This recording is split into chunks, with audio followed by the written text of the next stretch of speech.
Oke, selamat eh, malam, tepatnya dini hari. Seperti biasa, edisi vlog malam hari ini saya sedikit share tentang salah satu body cap yang terfavorit saya sama Agus. Jadi ini merupakan salah satu cap yang dari edisi Yonkuro, yaitu Death Emperor yang dulu populer tahun 90-an. Jadi menarik karena ada beberapa hal yang memang sangat challenging ya, menantang ketika kita harus menggunakan side damper modification dengan beberapa hal seperti lug diameter untuk bannya. Oke, jadi hal yang menarik di sini yang ingin saya share sama teman-teman adalah ini modifikasi menggunakan side damper. Jadi menggunakan sasis MS. Sasis MS ini dulu saya dapat dari kitnya Avante ya, karena kita sudah ada sasis MS, jadi kita nggak gunakan ini untuk modifikasi STO kita. Jadi kita ini nganggur dulu dan saya gunakan kembali untuk yang lagi rame saat ini, yaitu side damper class. Jadi di sini di bawah sudah ada tambahan ini sasis dari FRV-nya Super X ya kalau nggak salah. Oke, jadi ini menggunakan base MS, kemudian menggunakan ini dia. Yang menarik adalah di sini lug diameter untuk keempat bannya dengan tipikal super hard ya. Nah ini sangat menarik ini. Dengan kondisi super hard dan juga lug diameter, mobil sangat-sangat sulit untuk mendapat kestabilan. Walaupun di tingkat ketika dia sudah mencapai RPM-nya yang maksimum, dia akan sangat ngebut dibandingkan dengan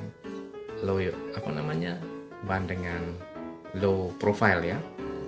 Apapun dia menggunakan soft ataupun menggunakan super hard, diameter lug memberikan keuntungan di situ. Hanya saja minusnya sangat-sangat sulit untuk dikendalikan ketika menghadapi jam rem ataupun IC. Hal tersulit biasanya yang kita temukan adalah ketika dia melompat, ini pasti salto atau dia akan berdiri ke samping. Itu yang sedikit perlu tantangan ketika membuat ini mobil setupnya aman ketika melompat itu.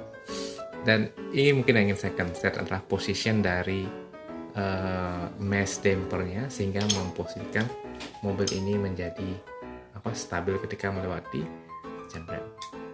Oke.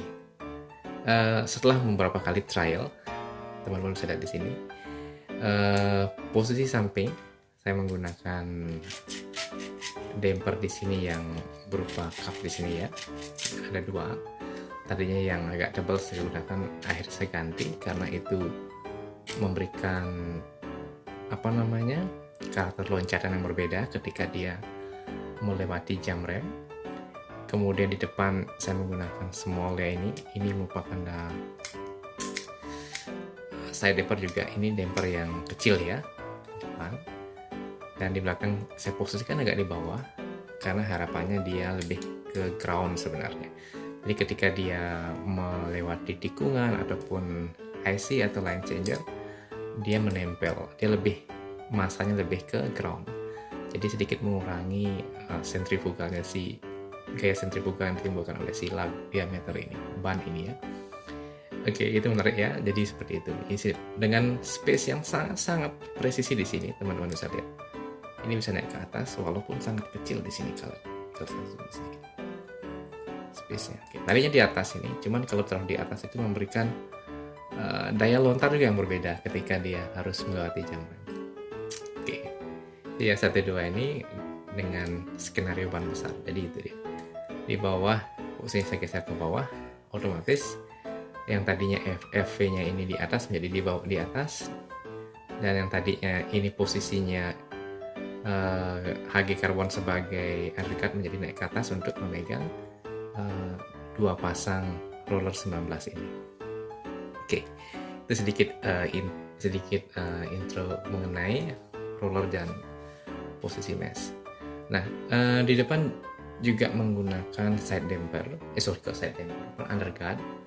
Tadinya untuk mengatasi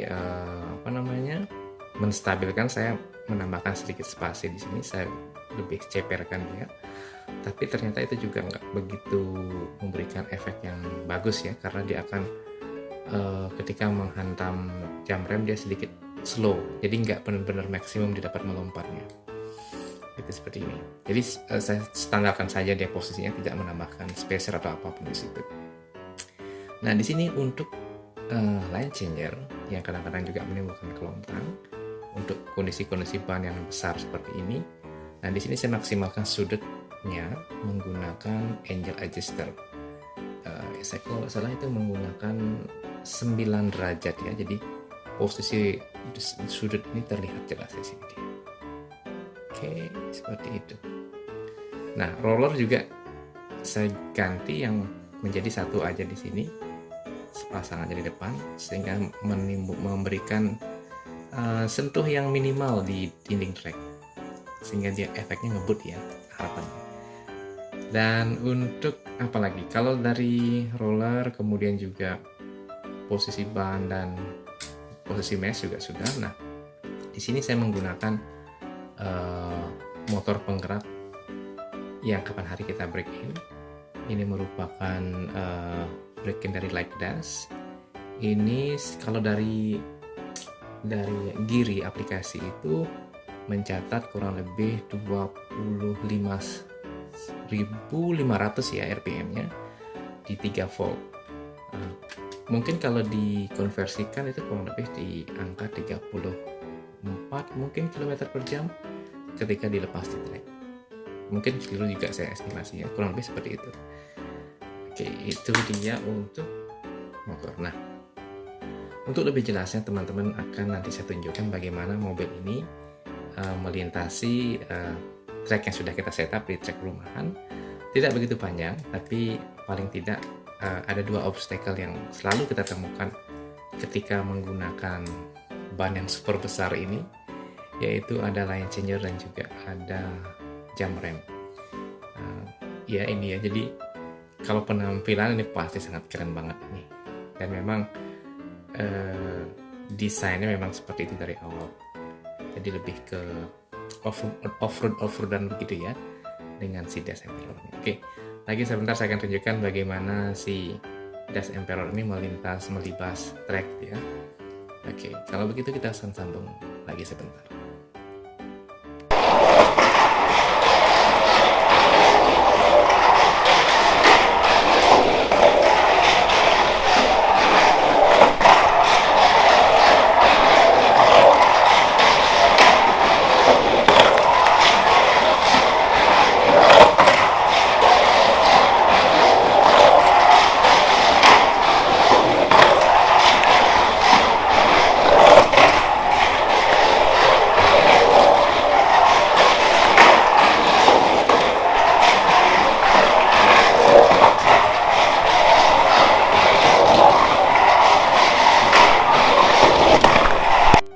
Oke, jadi seperti yang teman-teman lihat di video tadi, kurang lebih begitulah si Dash Emperor ini dengan lug diameter ban dan super hard ini melibas track kita ya. Jadi sangat konsisten, dia bisa melompat jam remnya, tidak menganga ataupun terjungkal, karena kita sudah memang memposisikan damper ini di posisi yang tepat untuk paling tidak untuk setup mobil seperti ini ya, dengan super hard, ban yang besar seperti itu. Pastinya nanti kalau misalnya kita ganti ban yang lebih kecil, itu memerlukan setup yang berbeda juga, apalagi kita menggeser motor dari Like Dash, misalnya kita naikkan menjadi Hyper Dash, itu pasti perlu setup yang lebih berbeda lagi, karena nggak akan mungkin cukup yang setup begini saja untuk menghandle dash yang super cepat seperti itu. Oke, saya kira itu aja edisi vlog saya untuk hari ini, untuk sharing sedikit setup side damper untuk mobil ini. Mungkin teman-teman yang juga lagi